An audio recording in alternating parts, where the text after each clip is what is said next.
எடுத்த முயற்சியை வந்து தோல்வியில் முடியக்கூடாதுக்காக தான் இந்த காணொலியை நான் பண்ணுறேன். முருக பக்தர்கள் இது எத்தனை முருக பக்தர்கள் பார்ப்பீங்க, கொண்டு போய் சேர்ப்பீங்கன்னு தெரியல. இந்த ஒரு முருக பக்தர் பார்த்தா கூட உங்களால் முடிஞ்ச ஒரு தொண்டை நீங்கள் வந்து பண்ணுங்கள். இது எத்தனை பேருக்கு பார்க்க வைக்க முடியுமோ அது நீங்கள் தான் முடிவு பண்ணணும். முடிஞ்ச அளவுக்கு முருக பக்தர்கள் அனைத்து முருக பக்தர்களையும் வந்துட்டு பகிர்ந்துக்குங்க.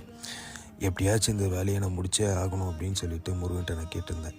அந்த நாள் நான் திரும்ப தோல்வியில் முடிஞ்சாலும் அந்த வேலையை பாதையில் நின்னா கூட அது எப்படியாச்சும் ஒரு நாள் கண்டிப்பாக அதை முடிச்சே ஆகணும் அப்படின்னு சொல்லிட்டு தான். எத்தனையோ தடைகள், எத்தனையோ வந்து போராட்டங்கள் நடுவில் வந்தால் கூட இதை எப்படியாச்சும் முடிச்சே ஆகணும்னு சொல்லி தான் இது.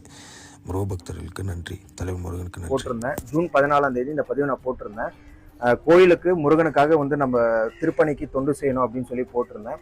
எல்லா முருக பக்தர்களும் வெளிநாட்டில இருந்தும் சரி, உலகமெங்கும் எந்தெந்த முருக பக்தர் எந்தெந்த நாட்டில் இருந்தாலும் இவருக்குனே தனித்தனி கூட்டம் இருக்கும். அவங்க எல்லா முருக அடியார்களும் தொண்டு செஞ்சாங்க. இதுவரைக்கும் கோயிலுக்கான திருப்பணி செய்யறதுக்காக